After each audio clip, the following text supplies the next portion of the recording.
Hi, this is Debra Carmona here. I had something really pretty cool, pretty exciting happen to me. I've been a fan of Rush Limbaugh show for a long time. I am also a Rush 24/7 subscriber. And he has an offer where he allows his subscribers to reach out to him, send him an email, and once a week he picks one of his subscribers and he chooses them to have a video conference with the Rush team, and sometimes he himself gets in on that conversation, and I was selected, and this is what I'm going to share with you. So it was a pretty big moment in my life. I hope you enjoy it as you learn a little bit about me and a little bit about my family. 2 minutes before I get the opportunity to talk to Rush Limbaugh through video conference.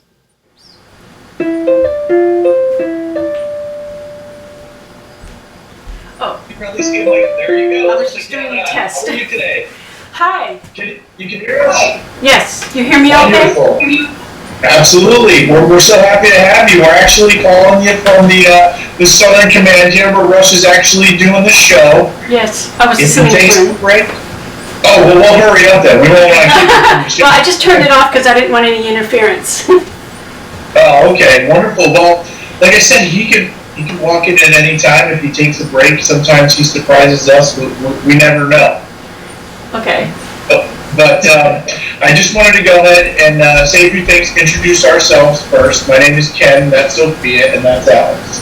Nice to meet you. Great to meet you all. It's our pleasure, and we're excited to have you. You know, Rush is certainly going to see this, and we wanted to extend out to you. We hope that you stay safe with the hurricane that's coming your way as well. Yeah, I think we're going to be okay. We'll just have a lot of wind and rain. You know, the usual hurricane. Are you close to the coast? We're about 2.5 hours away, so by the time it gets to us, so you'll be okay. Yeah, okay. it'll lose its power. Awesome. Good. Well, listen, you know, we received thousands and thousands of submissions into Team Rush. So, you know, I always want to ask, what encouraged you to submit into Team Rush? I've been a fan of Rush for a very long time. I started listening to him, I believe it was the year 1990. I know that it had to be before Desert Storm because I was listening to him at that time. I know that it was not when the walls of Berlin came down. The reason I know that is because my son had just been born and the walls of Berlin came down, and we didn't know about Rush at that time when we were living off base. And I remember that we were living on base. My husband's Air Force, military. He did 20 years in the Air Force. And we were waiting for base housing. And we were at base housing when I first learned about Rush. So when we moved on base, my husband he came home from work for lunch, and he turned on the radio and he said, "Honey, you need to listen to this guy. You're going to love him." And, you know, we didn't listen to the radio. It wasn't a thing with us. You know, we would watch TV, but I didn't, you know, I didn't know that it was a thing to listen to the radio. And so he turned on the channel. Now, we were living in Washington State at the time, so I don't believe that I heard him maybe that day, because in Washington it would be from 9 to noon. So I probably didn't catch but maybe a few minutes at the end of the show. But I'm sure the next day I listened to him, and right away I was like, wow, this guy, he thinks like we think. He's our voice. It's wonderful to have somebody that's like us out there on the public radio. And so we were hooked right away. We absolutely loved him, my husband and I both. Oh, that's wonderful. Yeah, and he's certainly going to see this, though. You know, no pressure or anything. Just kidding. Well, you know, and Debra, it is such an honor to have you here. We get thousands and thousands of submissions into Team Rush, but I know when Rush saw your submission, he was just blown away. The things you talked about, the passion you showed in one small paragraph. just talking about your sons and your husband, just your whole family's service. And I think that really stuck out with him. So I know he's very excited that we're here with you, and he's excited to watch the video afterwards. So thank you for that. Well, it was during Desert Storm when my husband was sent to war. He was over there, and I was home with 4 boys, which were under the age of 6. I think my oldest maybe was in kindergarten at the time. And I was listening to the media because I wanted to know what's going on. When my husband was sent abroad, I was not told where he was going. All I knew was we were at war, and he's going over there. I don't know how close to danger or how far from danger he would be. I didn't know if he was going to come back again. And it was a scary time. And we even had made the decision to go ahead and get pregnant because, see, I had 4 boys. And I'd done some research, and I was like, why do I keep getting boys? And I found some information. I said, I want to put this to practice. I want to get a daughter. And I said, if he goes to war, and if he doesn't come back, I might never get that daughter. So we decided to go ahead, and we will try for this girl. And so he went to war. He was gone through Thanksgiving, Christmas, New Year's. And I listened to the mainstream media, and they were like, painting the picture that our military was inept, that they were unprepared. They'd never fought in a desert before, their equipment was old, what if it gets sand in it? Our guys had never faced these conditions before. They talked about the heat, the temperatures, and they just made it sound so scary. And that was even more scary for me. Here I was, 4 little boys, pregnant, my husband's over there, I'm scared. So Rush and the General Norman Storman, were the only 2 positive voices. And I remember absolutely loving the General's press conferences because he had a complete disdain for the media, and I loved that.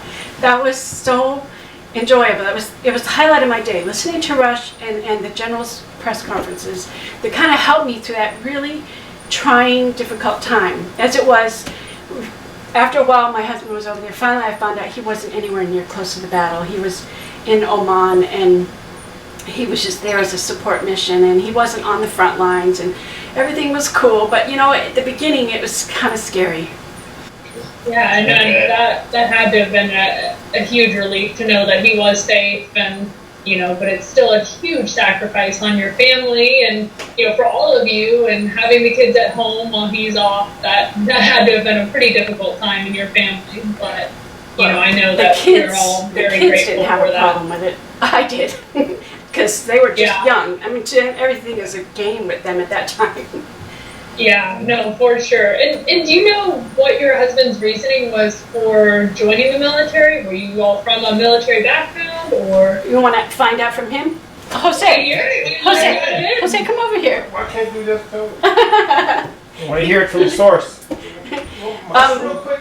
I don't know why he joined the military. I'm sure he wanted to serve his country, but he left his. He told his. He didn't even tell his mom. He just sort of left home and joined the Air Force, and then called her from basic training and said, "Hey, Mom," and so it's kind of a surprise to her. But yeah, he's done 20 years in the Air Force, and 4 of our sons actually got into the military as well. And what branches of military are they? Actually, I have a picture. I could show you a picture of all my guys. Because it was in a magazine. Oh wow! That's oh wonderful. My goodness! Wow, So I have my oldest son. He was in the Air Force, and then the next son to join was my 3rd son. He went into the Air Force, and then my 4th son, he joined the Marines, and then my youngest, he joined the Army. So we got everything covered except the Navy. Yeah, I was going to say, you're missing one on the Navy. Yeah. Thank you so much for your family service. Wow. Absolutely incredible. And so your boys, were they kind of following suit after after their father? Yes. Or what was kind of their motivation? Was it your family dynamics, or? Yeah, I think there was a strong military influence. I mean, living in the military, there's some scary things about it, and there's some separations you have to deal with. But overall, it's kind of a broadening of the mind experience. You get to travel, you get to go to different countries, you meet different kinds of people. And so my children's worldview is very big. Sorry, my phone is being noisy. I gotta get rid of that message or it's gonna just keep making noises. No problem. But yeah, I know for sure that one of my sons, he was inspired by his own father, and he wanted to join the Air Force. My son Jacob is kind of funny because he was the kid that gave me the hardest time. He was my strong-willed child, and I didn't know if I'd survive mothering him. But the day he told me that he was going to join the Marines, I was like, yes, this is perfect justice. And he made me so proud because when I went to his basic training, I don't know if they call it, they might call it something different in the Marines, but when I went to his graduation, we pulled up to the base and there his name was on the marquee. He was the honor grad of his Marine unit, and I was like, oh, we gotta go back around and get a picture of that. When he got out, he said, Mom, I want to thank you. I want to thank you. I thought you were rough on us. Like he complained, I remember one time I woke all the boys up at 6 o'clock Saturday morning and said, okay guys, we're going to move a tree. And I don't want this tree to die, so we're going to have to take out a big chunk of the earth with it, and we'll put it on a tarp, we'll drag it across the yard, and we'll plant it here. That tree did survive. My boys would get so mad at me for making them work, but it was a Saturday morning, they wanted to sleep in. But he says, Mom, it was nothing. What I just went through was what you did to us as a kid. You actually prepared us. You prepared us, and a lot of the guys couldn't handle this. It was too rough for them. But he said, I couldn't believe the wimps, their peers. They're not prepared for life or something. But he's like, thanks, Mom. And I love sending kids into the military. They always come back and say, thanks, Mom. Is that one of your sons there in the background? Yes. Yeah, matter of fact, where is it? Jonathan. I think you lost your husband. Yeah. I don't know. Yeah, this is my oldest son, Jonathan. He was, we had decided, the year that I started listening to Rush, I also began homeschooling because the day that I took him to school for kindergarten and I dropped him off, it broke my heart. I was like, oh my goodness, what am I doing? I'm giving up my son to somebody else. It was a Christian school, but I still felt like I was surrendering my responsibility, and I just cried. I was like, I can't deal with this. And that was what drove me to homeschooling. So the year we started listening to Rush, we would listen to Rush and homeschool. And so he calls himself a Rush baby. Oh, yeah. But I know you wrote in that you would only let them listen to Rush. Is that true? Yeah, that's what they listened to. I mean, it was either classic music or Rush. But also, that sounds like a great childhood. But also, it was after Desert Storm. My husband had the habit of coming home and turning on the TV and listening to the 6 o'clock news. And there was a story that the 6 o'clock news was sharing, and it was a sexual kind of crime. And they were spelling out details, and I was like, whoa, wait a minute, we got kids, turn that garbage off. And I told my husband, I said, we cannot raise a good family while having that garbage in our home. We've got to disconnect from cable TV. And so we did, and our children grew up without cable TV at all. Yeah. And we didn't watch TV. We watched movies that we filtered, that we purchased or rented. But we were very careful. Our kids have been sort of protected from the mainstream media and all their garbage. They've also been protected by being homeschooled and not being put into government schools, which is just a brainwashing propaganda machine that's destroying today's millennials. So we were just determined, no, our kids will not be subjected to that. Yeah, no, and that's a huge sacrifice on your part too. I can imagine. I mean, even 15 years ago, homeschooling wasn't that popular, and that had to have been a pretty challenging and potentially lonely time, I guess. Or actually, in Washington State is where I started.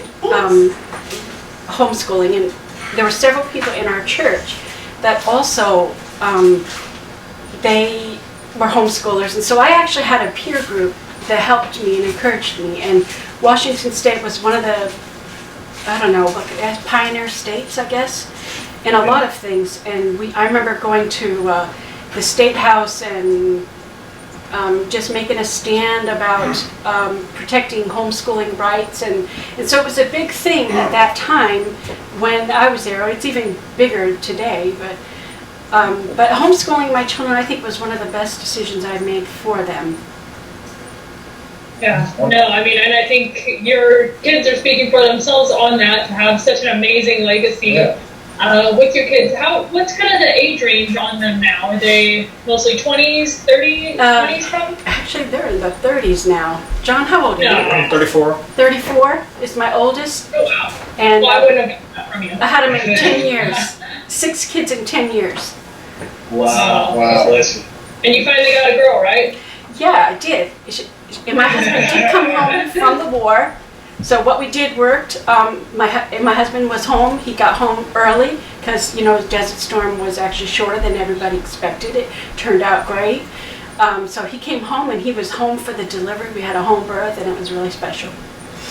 That's wonderful. Well, no, that really is. And, again, just hearing all this, Rush created this to be able to connect with fans and to be able to know these people like you that have been listening for so long.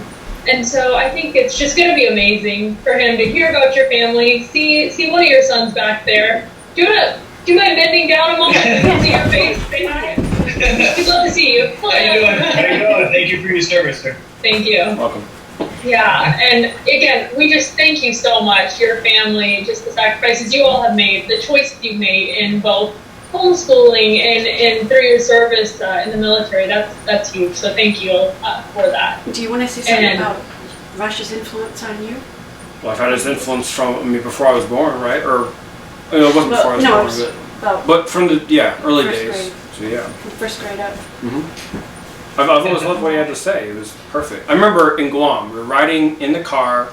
We were overseas, and Clinton got elected the second time, and I love Rush's insight on it and his just explaining what was going on. And of course, as always, Democrats and their mechanizations and trying to, well, they obviously were effective in getting Clinton in there a second time. But I remember back at that time thinking, we need good leadership. We need better leadership.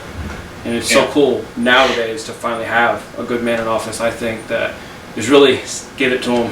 Yeah, and he has the same passion for the media that Norman Storman did. It's Storman Norman is the nickname. Yeah. No, it's Storman. And I'm just thrilled to pass that along to Rush. He's going to be seeing this, so if you, Debra, as well, have a message, something you'd like to say to Rush, he's going to watch this, so this is your chance to tell him anything, pass along a message, just kind of whatever you think. Well, I just would like to thank Rush because he has given a voice to the average, ordinary Americans like us. And he has a powerful voice. And he's also opened the door for others just like him. Other people like Sean Hannity, and there's just a whole host of them. Glenn Beck, Michael Smerconish. There's a bunch. Yeah, I mean, we need that balance because it's obvious that the mainstream media is not on our side. Not at all. They don't even tell the truth. And what Trump is doing, he didn't turn them into fake news. They've been fake news a long time ago. I knew 20 years ago, 30 years ago that the mainstream media had a problem. And all Trump has done is shine a light on it. And we need people like Rush. We need Rush to be who he is. And I listen to a lot of the conservative voices, but Rush is my absolutely #1 favorite. His humor, his intellect, he makes news entertaining. He makes it fun. He makes you think. Not that he gives us what to think, but his thoughts inspire our thoughts, and he makes you laugh. I think it was about a month ago. He was comparing Trump to somebody, and he said, and I can't remember who he was talking about, but he said, they can't even fill his underwear. And I just died laughing. That was so hilarious. Nobody had ever expressed such a thought before. But Yeah, he's great. He's wonderful. We just need Rush to continue to be himself. Because there's nobody like him at all. Okay, well, I can't wait for Rush to see this video and see the message that you just had for him. Rush started this program so he could connect more deeply with his longtime listeners, and I'm glad that we're able to do this today. Unfortunately, he wasn't able to step away from the show and come over and say hello. Sometimes he is, sometimes he gets a long break in between, but unfortunately he wasn't able to come over today. But, again, Rush and Catherine are huge supporters of our military. They're huge supporters of a ton of military causes, and after he read your submission, you were definitely one of his top picks, and definitely a person that he wanted to speak with. So thank you. I truly appreciate being able to talk with you today. Now, I noticed something on your shirt. You have a Trump pin, so I have a feeling I know the answer to this question, but I'm just wondering, what's the cat's name? Oh, this is Carmona. She always gets into mini video or whatever. Whoops. Well, Rush is a huge cat lover, so he's going to be glad to see the cat as well.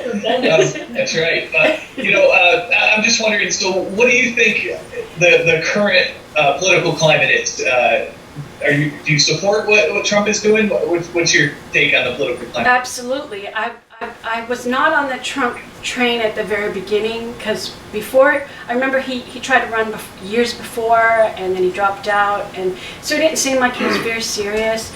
And so when he joined, I was laughing like everybody else. I thought, well, he's just a builder, he's a millionaire, billionaire, tycoon, New York, person, but I really didn't know much about him, and I wasn't really paying attention.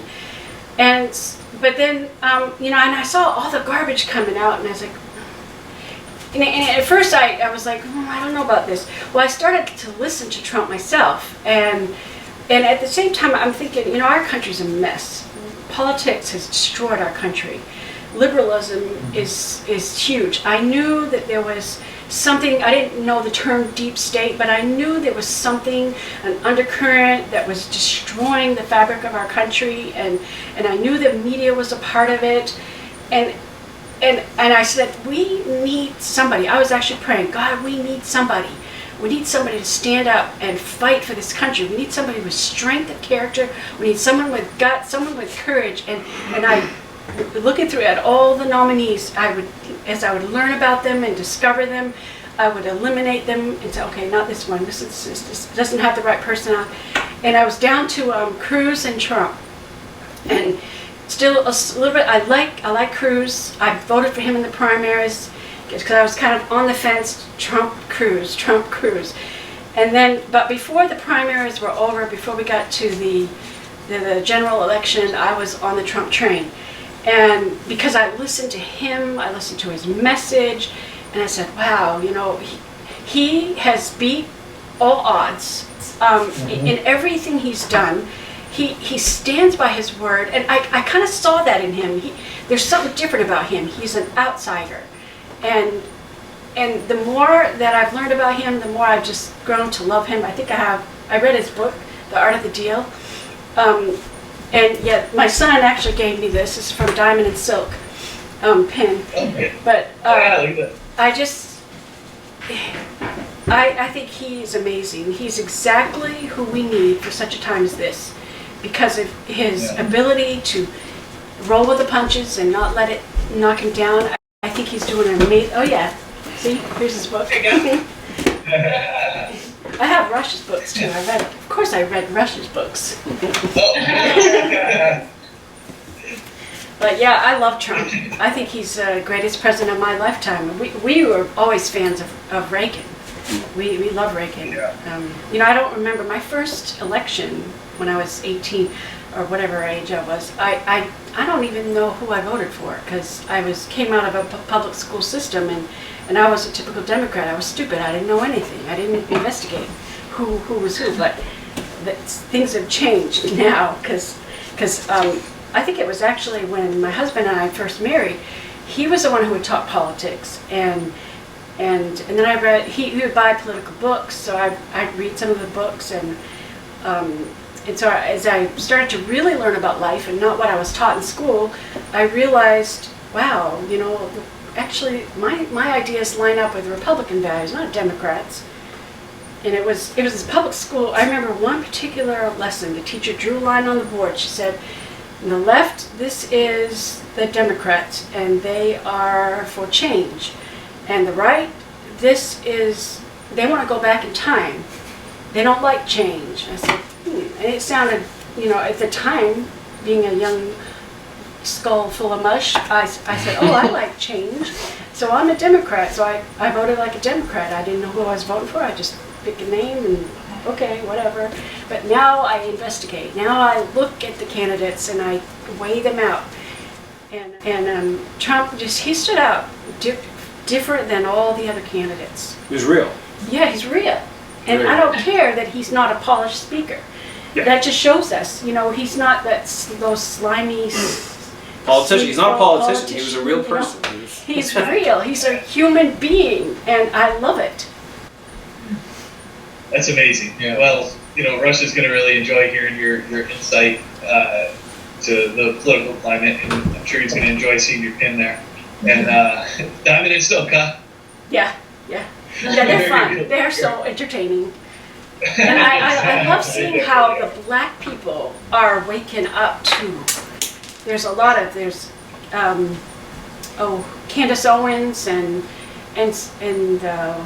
what is it, that something Minute, another black dude. A lot of black people are opening their eyes and they're seeing that they are just being used as pawns for politics, and nothing ever gets done for them. And I love seeing how we have a unity that is building and growing. Even though the media is painting a divisive picture, I think there's a unity of a movement happening across this country of all walks, whether they're gay or black or whatever race. Former Democrats. I think this is really big, what's happening in our lifetime right now, and I just feel a privilege to be a part of it.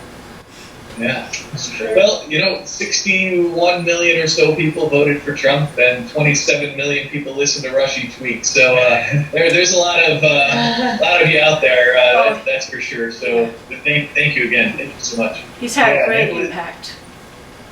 No, and it was an absolute pleasure. I mean, you're a wonderful mom who's raised wonderful children who served our country. I mean, does it get any more patriotic than that? Thank you. Thank you.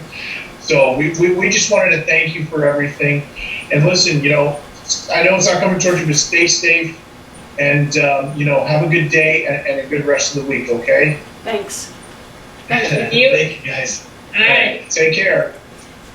Bye.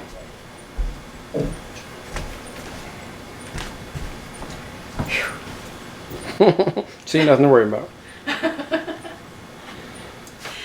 Well, I was really, really hoping that I would have actually got to speak with Rush himself. As it turned out, he was doing his show at the time, and he, got busy and he just couldn't pull away or whatever.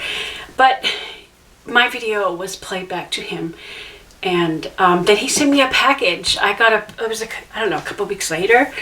I got this package, surprise package, and it had a mug, it had a refrigerator magnet, it had a polo shirt, a couple of t-shirts, a Christmas ornament, just a bunch of stuff in a nice silver bag. And I thought, wow, this is cool. He didn't say anything about that, and I didn't expect anything.